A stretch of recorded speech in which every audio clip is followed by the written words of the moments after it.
For it is in giving that we receive. To North Star Hospice with love and appreciation. Those are the words of Magdalena Reynolds, our board chair, in 1985. In 1983, Dr. Bayard French traveled to England to research and observe the hospice movement. By 1984, he was able to develop a board of directors and initiate North Star Hospice in Hibbing, Minnesota. The funding received came primarily from the United Way and community donations. It was on October 22nd, 1984, that we began to provide services. The hospice was primarily staffed by a dedicated group of volunteers and provided pieces of hospice care to the local community. In 1985, Beth Meadows took the position as the hospice coordinator.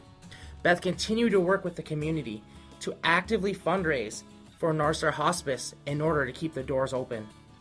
The volunteer hospice group contracted with 2 local home care agencies, which at the time were Healthline Home Care and Home Care Specialists. These home care agencies were able to meet the nursing needs of the hospice patients. By 1988, with the help of these agencies, North Star Hospice had cared for 140 terminally ill people in their homes at no charge to the patients or their families. Over the course of the next 15 years, the recognition of the hospice continued to grow. It was due to the overwhelming community, individual, and business support that we were able to be sustained financially. All of hospice's services continued to be funded solely by donations and grants until the early 2000s. Medicare recognized the need for hospice services, and on September 30th of 1986, a Medicare hospice benefit was developed. It was in March of 2003 that North Star Hospice became a member of Fairview Range Regional Health Services and began to work toward Medicare certification. This process was completed in December of 2003. This allowed North Star Hospice to bill Medicare for core services, which include nursing, social work, physical therapy, occupational therapy, hospice aids, medications, and durable medical equipment. The service areas of North Star Hospice have continued to expand. Services were originally focused in Hibbing, Chisholm, and the surrounding areas. This has expanded to reach further into Itasca County and the East Range areas. Also, in October 2007, North Star Hospice opened a satellite office in International Falls and is now serving Koochiching County. In 2013, it was decided to change our name to Fairview Range Home Care and Hospice. This transition is taking place to create consistency among the Fairview services and to eliminate any confusion about Fairview's care offerings.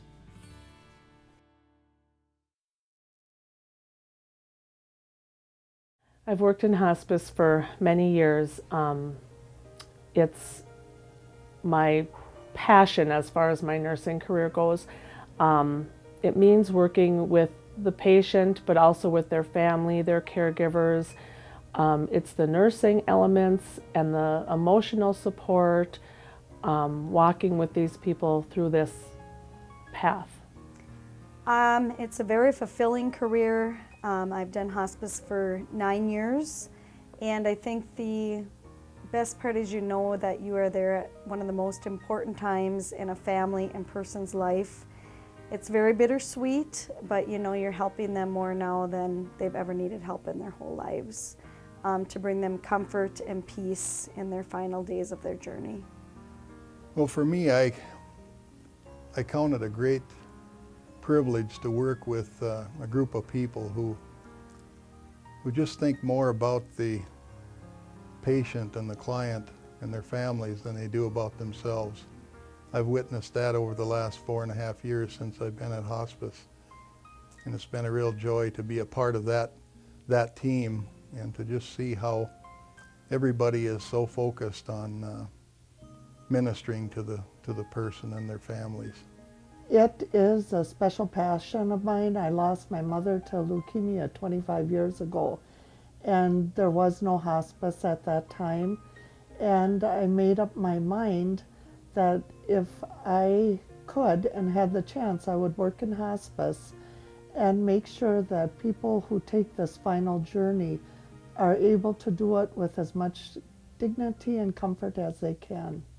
In September, I wrote to a special aunt and uncle of mine, and just it was Valentine's Day, I wrote them and told them how much they mean to me, what a void they had filled in my life after the death of my parents. And my aunt just passed away last week. And it was so comforting for me to know that I had sent that letter. And I don't know if I would have if I hadn't worked in hospice and worked with people and realized how important it is to say the things you want to say, to let people know you love them. I've seen a change in my own life since I've been working at hospice in regards to being more sensitive to people's needs and just having a more clear understanding of who they are and the dignity that they deserve at this period in their life, and just made me more compassionate, I think, for people and their families and their needs. Dealing with the end-of-life diseases, you learn to appreciate your health and your loved ones, and that you need to live each day because none of us knows what tomorrow will bring. What you see these people go through, what their families go through, I guess the part that sticks out most for me is the grace that the patients have, the peacefulness that they find at this part of their life. It just amazes me to see someone come to their end of their life and be that peaceful. I think the most important thing that people need to know about hospice, a lot of people are under the impression it's for very people that have cancer. There are a lot of diseases out there that can benefit from hospice. People who have congestive heart failure, lung diseases, blood diseases. It's not just about cancer. And just because you sign up for hospice doesn't mean your life is over. We try to make it the best part of your journey of life so you have great quality to your life. We are not an organization that's just going to come in and take over and tell them how to do things. What we want to do is walk the journey with them, help them with home health aides, with spiritual help, with social worker, with nursing, all the aspects that could make that journey easier for them. I think people need to know that it's more about living than it is about dying. Each person at hospice brings something different into the patient's life. It's not just about physical healing, it's about emotional healing and spiritual healing.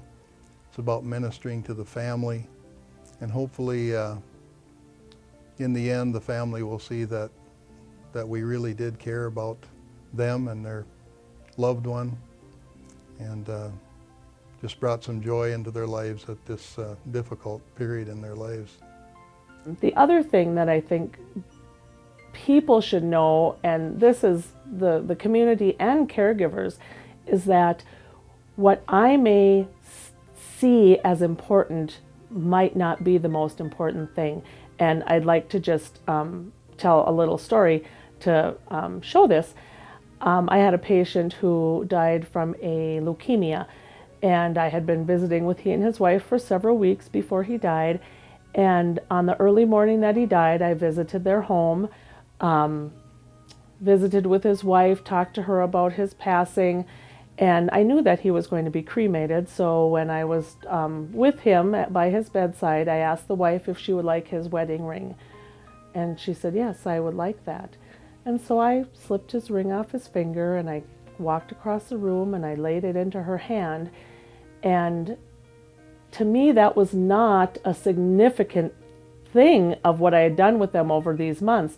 But I saw her several times after over the next few years, and every time I saw her, she would pull the chain from around her neck that had his ring, and she said, I can just see, if I close my eyes, I can see your gentle fingers slipping his ring off, and the way you brought it over to me. And to her, that made a huge impact.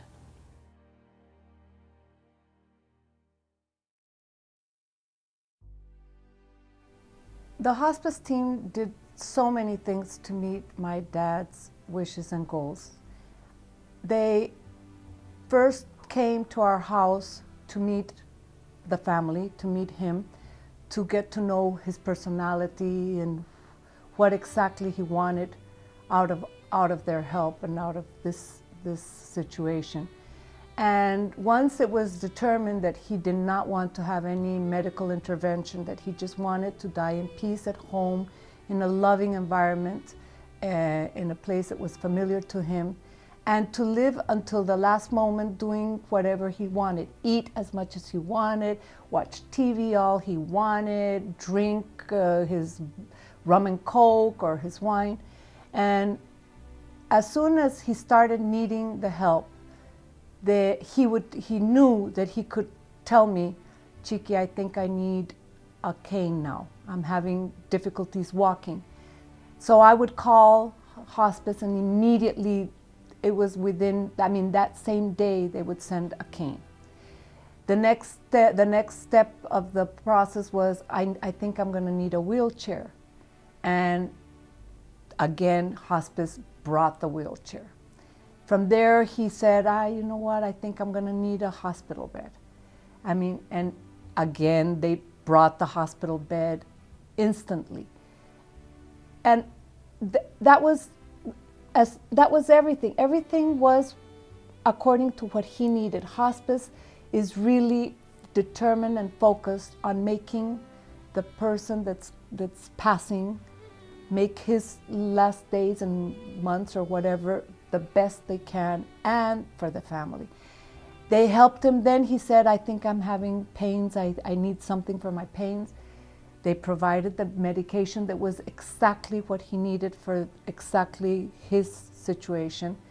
And they kept him comfortable. So hospice met all of his needs until the very, very, very end. Well, hospice was a very, very important part in my process, because obviously, nobody wants to say goodbye to their loved ones. I can't even begin to imagine anybody would. So having the preparation and having the people that have seen this over and over again, having them come and prepare you, hold your hand, listen to you, put a shoulder so you can cry, tell you that that at the end everything is going to be okay. That is critical. So when I decided to bring my dad here was because when you're going to die, you don't know when that day is going to come. It could be in a week, it could be in a month, it could be in a year. You really don't know. And so I said, I want him here where I can really take care and be in my environment with my family, with my husband, who's my family here. So having hospice became my family.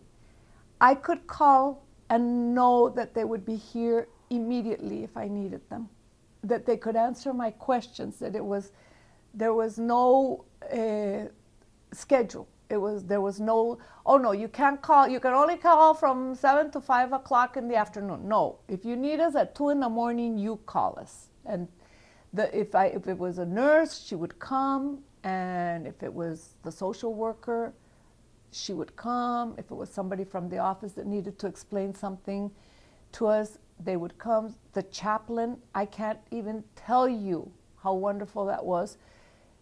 He sat with my father and with me and just listened or helped. It was just spiritual, and everything in that we needed, we got. So my needs were very, very much met, and I am forever indebted with hospice. Another very important part of hospice help was the home help aid, which is when you need a helping hand to bathe your loved one or to clean, if they're in a hospital bed, and they can hardly move, it is almost like dead weight. It becomes very, very hard for the for the caretaker to do it 24/7. And so having help an aide to come and clean the bed. It was a break for me. So cleaning him, changing a diaper, because it gets to a point where they need diapers. You know, in some cases, in my dad's case, that was the case. It really was very important to have that extra help, that helping hand, and the break that you get from having them here.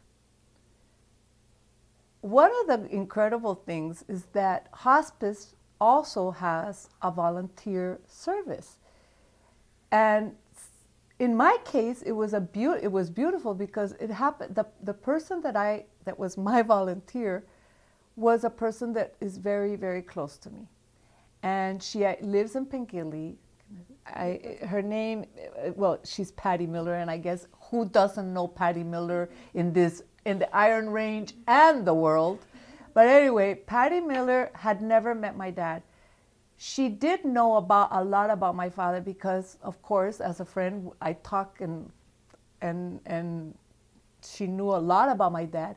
But when she came for the very first time, it was beautiful because she came. My dad was already in his hospital bed, and I told my dad, I said, "Dad, you know, somebody's wants to come and just sit and talk to you, and I mean, listen to you. If you want to tell them something about your life or whatever, you can tell them." And he wanted to tell her a story of when he was a little boy. He looked like Shirley Temple, and he had 4 sisters, and they wanted to have him compete there was a contest of the one that looked more like Shirley Temple. And so he told that story to Patty, that he let them dress him with a Shirley Temple, you know, with a dress and all that. But the minute that they put the bow on his head, that he said, "Oh no, you take that bow off my head or I'm going to prove to the world that I'm a man." And so that story Patty remembers, and my dad had it was so good for his soul and for going back into his past to be able to share that story, which he had shared already so many times with us. So it was like telling somebody that he didn't know, sharing that moment. So those volunteers are such an important part of this whole process as well, because it's like meeting a new friend. They get to share portions of their lives that otherwise they probably wouldn't tell the members of the family, because they already know. So it gives the person the opportunity to walk through their lives and maybe share a funny or an important part of their life. So volunteers are another beautiful thing about hospice. He felt comfortable with those people that would come every day, or, you know, once or twice a week at the beginning, you know, whenever was needed. And he bonded. So when he really needed the help, he already didn't feel too bad about having that help. Although it is hard when you can't clean yourself or get out of bed. So that part is never going to change. I think as human beings, we just hate not being able to take care of ourselves, especially the personal things. But you know what? It's like everything. After a while, you just are grateful that you do have that help and that attention, and that it's with loving people, and that you're not just one more number, or, you know, insurance policy holder, you know, in the sense that, yeah, you're just a number. Here with hospice, you're not. They become your family, and you become their family, and that makes it easier for them, because they know they'll get the help they need for themselves and for their families. So there. I would like other people to know that don't wait until the last moment. You should, you know, for us it worked beautifully that we started when we knew that this was going to have an end sooner than later, that we could have a bond, so that when things really got bad and difficult, we were already a family, and they knew us enough, and we were getting all of our needs met in every sense. So just like you open the door to a friend and you're not sick or anything, they just come. Hospice is there to listen to you, to laugh with you, to cry with you, to give you advice, to show you or to prepare you for what's to come, which sometimes you don't know, and being able to know or what to expect, that is really, really important. So don't be afraid. Hospice is your friend.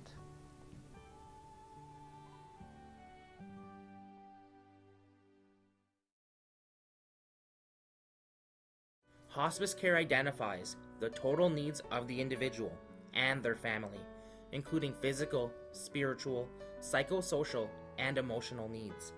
Our hospice program is available to any individual who resides in the Fairview Range Home Care and Hospice Service area and has been certified by a physician to have 6 months or less to live.